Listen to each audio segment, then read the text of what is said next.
Praise the Lord! Good morning or good evening diha ninyo mga sisters o brothers. By the way, salamat kaayo sa inyong pag-join sa atong first online discipleship class. Excited ba mo? I'm excited. And excited ko kung unsay buhaton sa Ginoo sa atong mga kinabuhi. Pinaagi ni ining atong online Bible school kay we do this ato ni siyang gibuhat para for our spiritual growth. Okay, padayon. Sorry for the interruption. Gusto lang nako klarohon sa inyo nga tanan mga brothers and sisters na kining atong discipleship dili ni para mahimo kamong disciples nako. Kita tanan disciples ni Jesus Christ. Siya ra gyud ang atong maestro. Siya ra ang atong savior ug shepherd. Ako is a vessel lamang mga igsoon na gustong gamiton sa Ginoo aron mutudlo, mo encourage o mupasabot.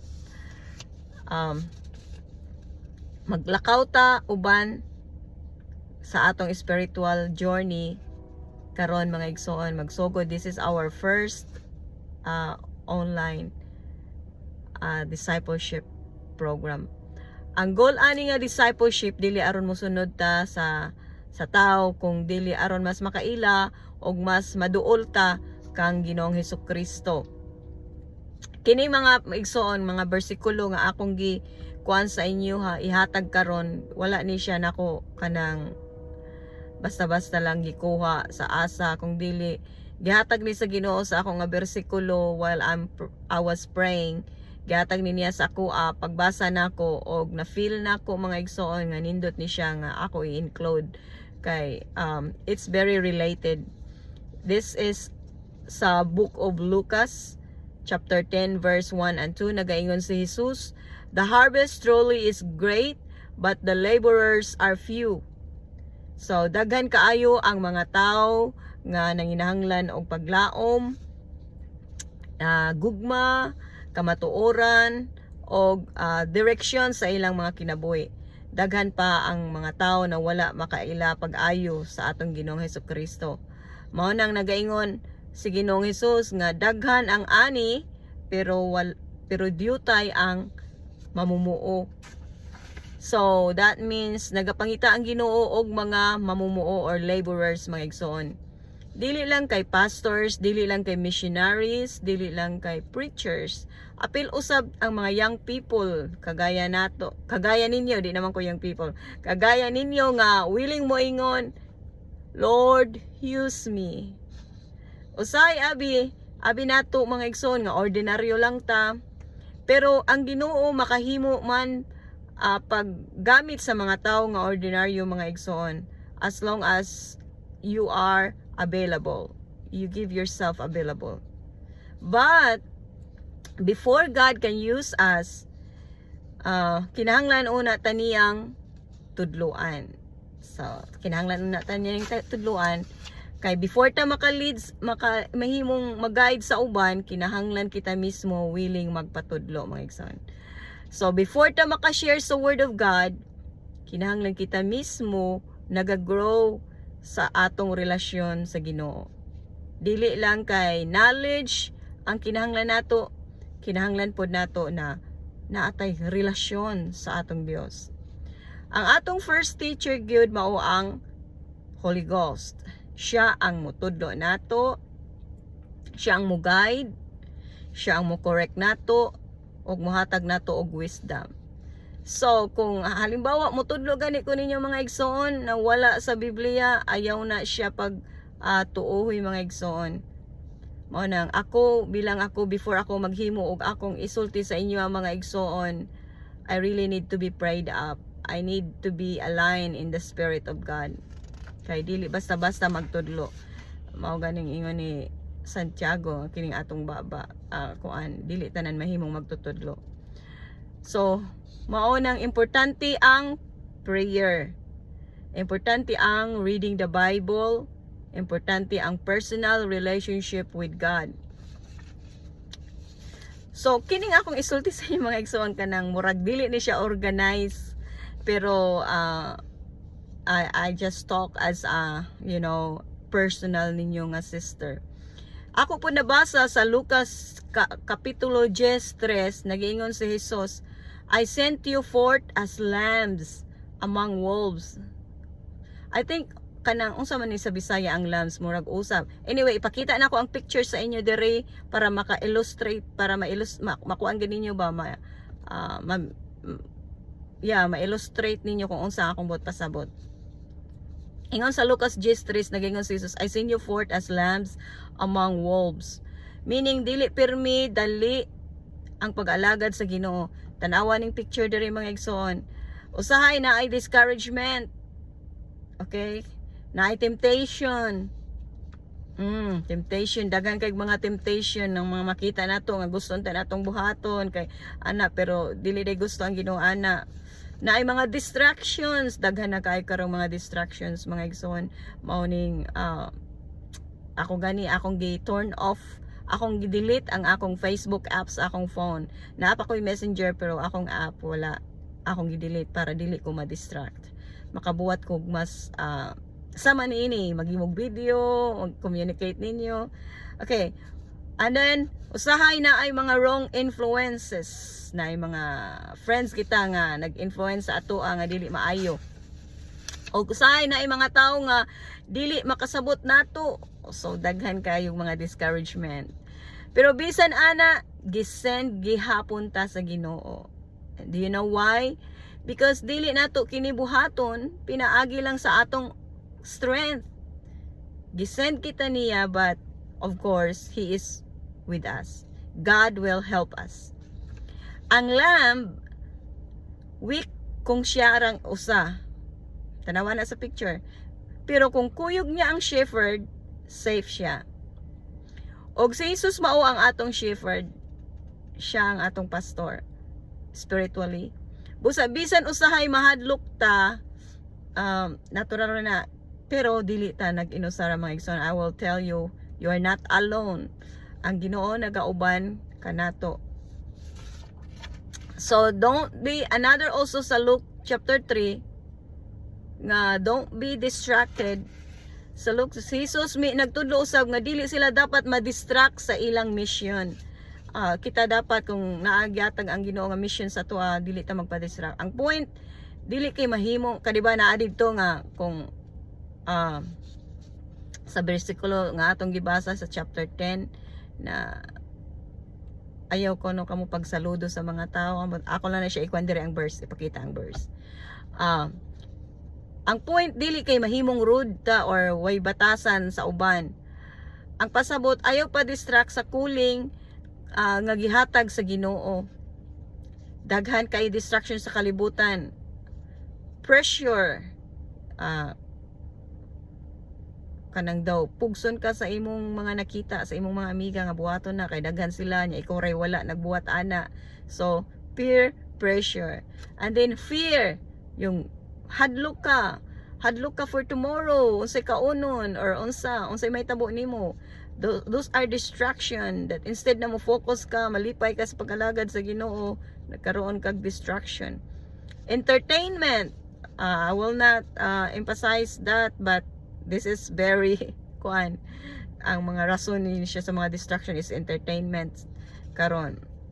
Wrong influences, daghan kayo. Ako na nasulti, discouragement, social media, murag nagpabalik-balik na ako may exam, but it's okay. Temptations, usahay ma-focus ta kaayo sa problema, sa mga kalawad-on ug sa usahay sa mga imposibleng atong gihuna-huna. Pero kung gitawag ta sa Ginoo mga igsoon, siya pod ang mo guide, mo strengthen og mo provide. Okay, enough for those things. Bitaw.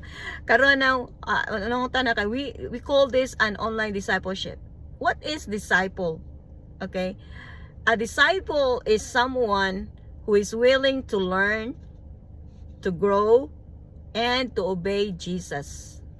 Okay? Remember that, kay nani siya sa atong mga pangutana.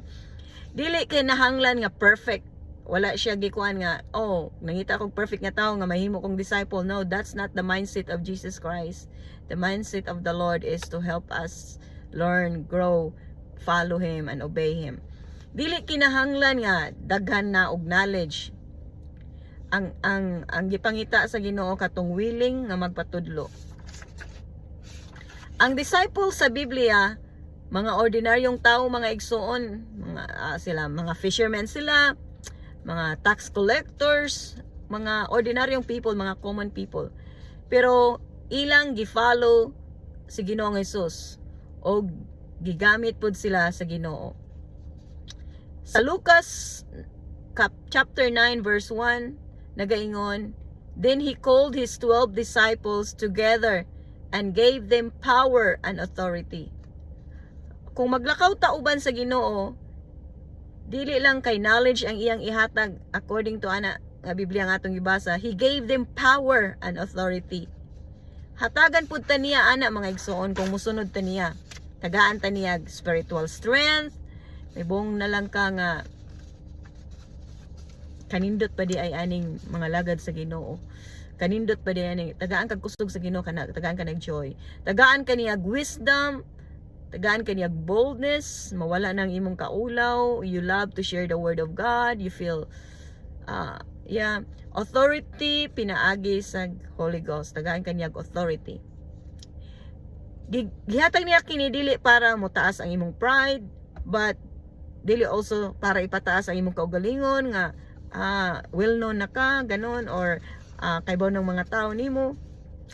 Pero aron mahimong blessing sa uban og makatabang sa pagdala sa mga tao ngadto sa Ginoo. This is really our aim.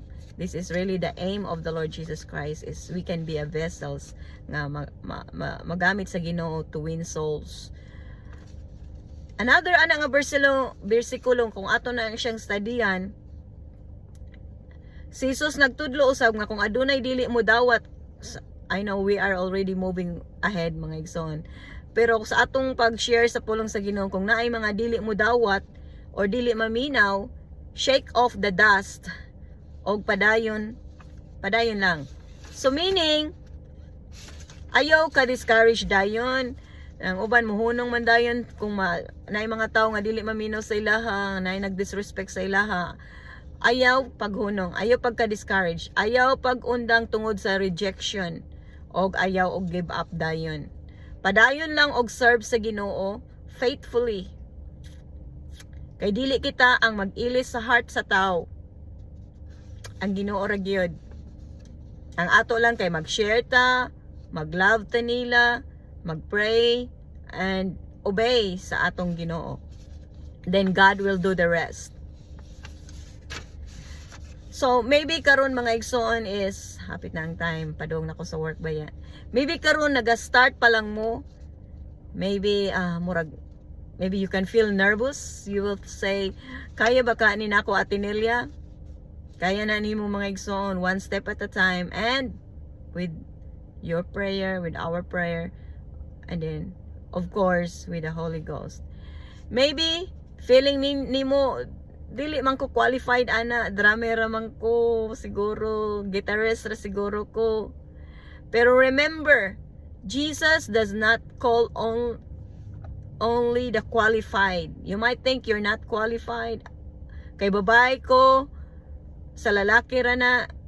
No, the calling to preach the gospel to, I don't mean like to preach to the church like a woman preacher, like if God call, no, I don't mean that.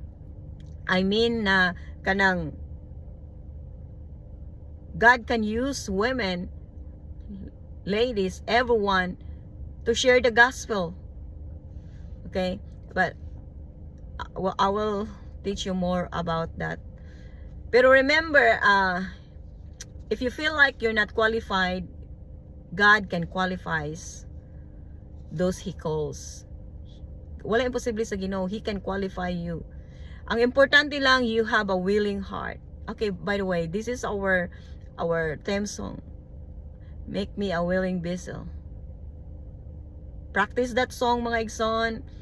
all of you practice that song and sing that with all your heart. Okay? So ang importante lang gyud is you have a willing heart. O ang akong prayer mga igsoon para sa inyo nga tanan nga magtubo kitang tanan sa Ginoo. Mas makaila kita niya more personally, dili lang as a savior but personally gyud. Og someday mahimo tang tanang mga laborers sa iyang gingharian. Okay, God bless everyone. I know this is 20 minutes. And at the description below, there are may mga pangutana dito. Tubaganan ninyo, ihatag ninyo ang answer kay Jenny. Og si Jenny mao imuhatag sa ako ana. Thank you. God bless you all and thank you for your time. And before I leave, let's pray. Ginoong Dios, dalaygon ka sa imong pagkamaayo nga gitagaan mo ani nimo aning mga higayon Ginoo nga akong ma-share ang imong pulong Ginoo. Salamat Lord, this is a great privilege Lord. Ginoo, nagahangyo ako kanimo na ikaw magatabang sa matag usa niining mga young people Ginoo nga magpatubo namo, magtudlo namo Ginoo. Ikaw ang mag-guide sa among mga kinabuhi na kaming tanan Lord maimong mahimo nimong mga laborers sa imong buluhaton Ginoo. Salamat Lord, magapanalangin ka sa ilang kinabuhi, sa ilang mga pag-eskwela Ginoo, ug sa ilang espirituhanong bahin Ginoo. Salamat Lord, in Jesus name we pray. Amen.